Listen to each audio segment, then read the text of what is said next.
어제 귀공 3화 잘 보셨나요? 저는 너무 흥미롭게 봤는데요.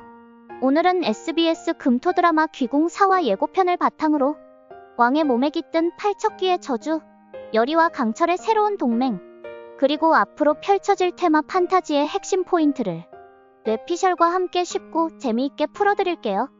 구독과 좋아요, 알림 설정 잊지 마시고요. 그럼 바로 시작합니다. 지난 3화에서는 여리와 강철이 힘을 합쳐 원자에게 빙의된 팔척귀를 떼어내는데 성공했지만 예상치 못한 반전이 펼쳐졌죠. 무관들의 실수로 금줄이 끊기면서 팔척귀가 빠져나와 왕의정의 몸에 빙의하게 됩니다. 팔척귀는 8척 약 240cm의 거대한 악귀로 왕실의 깊은 원한을 품고 있습니다. 그 존재만으로도 궁궐 전체에 공포와 혼란을 불러일으키는 존재죠. 특히 팔척귀의 정체와 저주가 점점 더 구체적으로 드러나면서 과연 이 저주의 끝은 어디일까? 궁금해지는데요. 대비는 자신의 아들 영인대군을 왕위에 올리기 위해 맹인 판수 풍상과 손잡고 팔척귀가 원자에게서 빠져나오지 못하게 했지만 결국 이 저주가 왕실 전체를 뒤흔드는 새로운 위기로 번지게 된 거죠. 여리와 강철, 그리고 왕실의 운명이 다시 한번 거대한 소용돌이에 휘말리게 된 것입니다. 깊은 밤, 산속에는 짙은 안개가 자욱하게 깔려 있습니다. 달빛마저 흐릿하게 가려진 산길, 그곳에 여리와 강철, 그리고 팔척귀에 빙의된 왕의정이 마주섭니다. 왕의 눈빛은 이미 인간의 온기가 사라진 지 오래, 붉은 기운과 오래된 원한이 뒤섞인 그 시선은 강철조차도 한순간 등골이 서늘해질 만큼 강렬합니다. 강철아, 조심해. 여리가 떨리는 목소리로 외치고 왕의 몸을 차지한 팔척귀는 살기 어린 기운으로 두 사람을 노려봅니다. 강철은 여리를 뒤로 물리며 단호하게 왕 앞을 막아섭니다. 이 몸에서 나가라, 팔척귀. 더 이상 내가 있을 곳이 아니다. 왕의 입가에는 알 수 없는 비웃음이 번집니다. 내가 감히 나를 막으려 하느냐, 이 무기 주제에. 팔척귀의 목소리가 왕의 입을 빌려 터져나옵니다. 이윽고 두 존재의 실력이 산 전체를 뒤흔듭니다. 강철은 여리가 다칠까 싶어 자신의 힘을 끌어올려 왕에게 맞섭니다. 팔척귀의 저주와 분노는 상상을 초월합니다. 두 존재의 격돌에 산 전체가 흔들리고 짙은 안개 속에서 번개가 내리칩니다. 여리는 그 틈을 타 경기석과 금줄을 다시 꺼내들고 테마 의식을 준비합니다. 강철, 지금이야. 내 경기석을 써. 여리의 경기석이 푸른빛을 내뿜으며 왕의 몸을 감싼 어둠을 조금씩 걷어냅니다. 이 몸에서 나가라. 내 원한은 여기서 끝내야 한다. 여리는 소리를 외칩니다. 강철과 여리는 힘을 합쳐 왕의 몸에서 팔척귀를 떼어내는 의식을 시작합니다. 팔척귀는 괴로워하며 왕의 몸에서 빠져나가려 하고 강철은 마지막 힘을 다해 이 몸에서 나가라, 팔척귀. 라고 소리칩니다. 그 순간 괴로워하는 팔척귀, 왕의 몸에서 검은 기운이 빠져나오며 팔척귀는 분노에 찬 비명을 지릅니다. 왕은 힘없이 쓰러지고 부하들이 급히 달려와 정신을 잃은 왕을 궁으로 옮깁니다. 왕의 각성 궁궐로 돌아온 뒤 얼마 후 왕은 궁에서 천천히 정신을 차립니다. 머릿속은 여전히 혼란스럽고 산에서 있었던 일들이 마치 악몽처럼 희미합니다. 왕은 자신의 곁을 지키던 부하들을 불러 조심스럽게 묻습니다. 그자와 검을 겨룰 때 내 모습이 어떠하였느냐? 부하들은 잠시 머뭇거리다 고개를 숙이고 대답합니다. 평소답지 않으셨사옵니다. 말씀도 눈빛도 저희가 알던 전하와는 달랐습니다. 왕은 그 말을 듣고 자신이 기억하지 못하는 사이 무언가 끔찍한 존재가 자신의 몸을 지배했던 것을 직감합니다. 가슴 한켠이 싸늘하게 식어갑니다. 왕은 침상에 앉아 자신의 손등을 바라보며 산에서의 기억을 더듬습니다. 팔척귀의 목소리와 자신의 목소리가 뒤섞여 내면에서 치열한 싸움이 벌어졌던 그 순간 왕은 자신이 얼마나 나약해질 수 있는지, 그리고 저주가 얼마나 무서운 것인지 절실히 깨닫게 됩니다. 한편 산에서 화살을 맞아 부상을 입었던 강철, 여리는 강철을 부축해 조용한 곳으로 옮기고 상처를 치료해주며 그의 곁을 지킵니다. 강철은 여리의 손길에 조금씩 마음이 풀어지고 자신도 모르게 가슴이 두근거리는 것을 느낍니다. 여리와 강철 사이에는 조금씩 미묘한 감정이 싹트기 시작합니다. 서로를 향한 신뢰와 연민, 그리고 말로 다 표현할 수 없는 복잡한 애정의 감정이 두 사람을 더욱 가깝게 만듭니다. 강철과 여리의 어색함이 감도는 그때 문이 열리자 왕의정이 날선 눈빛으로 강철에게 다가옵니다. 여리는 놀란 표정으로 왕을 바라봅니다. 왕은 한동안 침묵하다가 강철을 뚫어지게 바라보며 낮게 묻습니다. 넌 윤갑이 아니다. 내가 산에서 널 봤을 때 내 눈빛도 내 기운도 내가 알던 윤갑과는 전혀 달랐다. 너는 누구냐? 왕의 손에는 칼이 쥐어져 있습니다. 그 칼 끝이 강철을 향해 천천히 다가옵니다. 여리는 강철을 감싸듯 앞에 섭니다.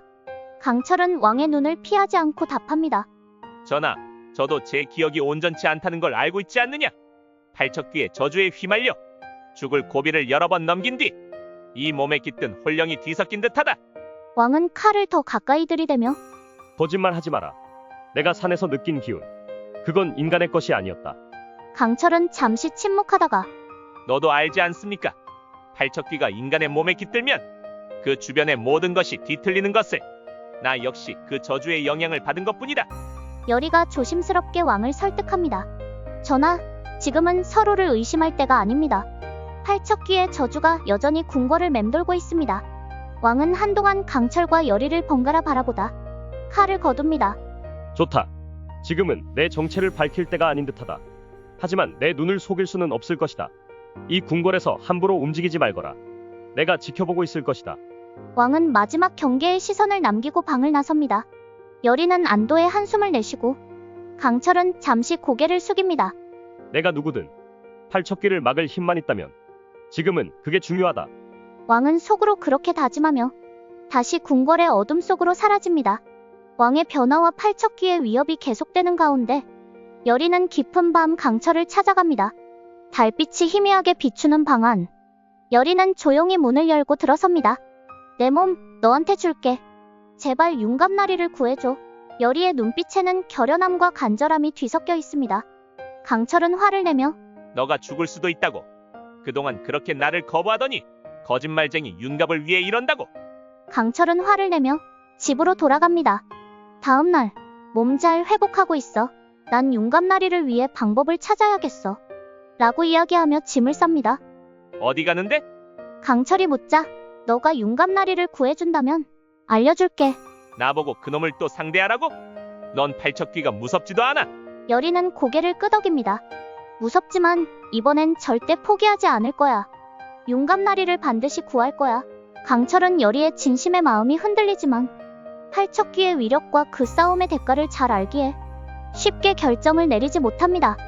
여리는 한 번 더 강철을 바라보며 단호하게 말합니다. 이대로는 안 돼. 제대로 된 무구가 필요해. 가섭 스님한테 가려고. 강철은 여리의 결의와 단호함에 결국 고개를 끄덕입니다.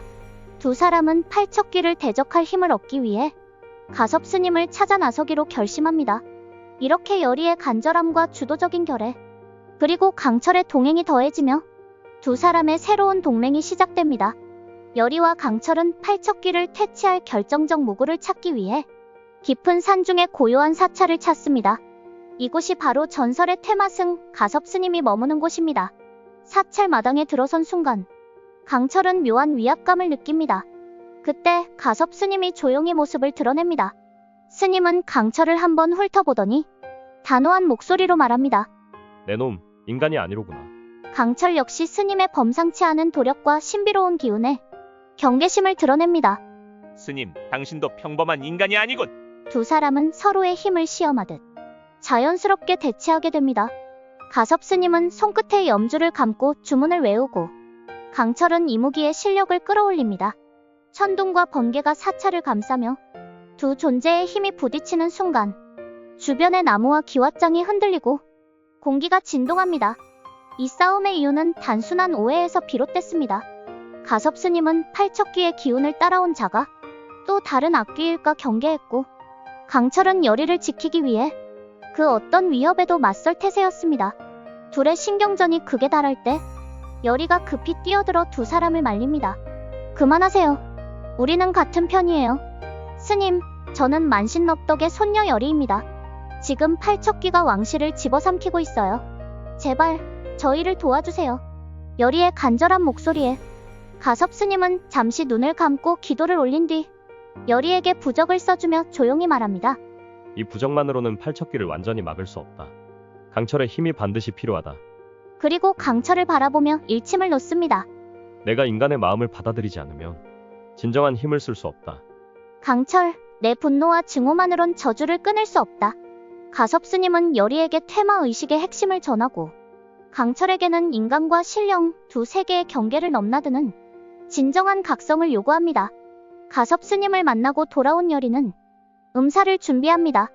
이 사실을 알게 된 부하가 임금에게 그 아이가 또 음사를 벌인 듯하옵니다. 라고 고합니다. 왕은 여리와 강철을 의심하며 냉정하게 명령합니다. 두 사람을 당장 도성 밖으로 내쫓아라.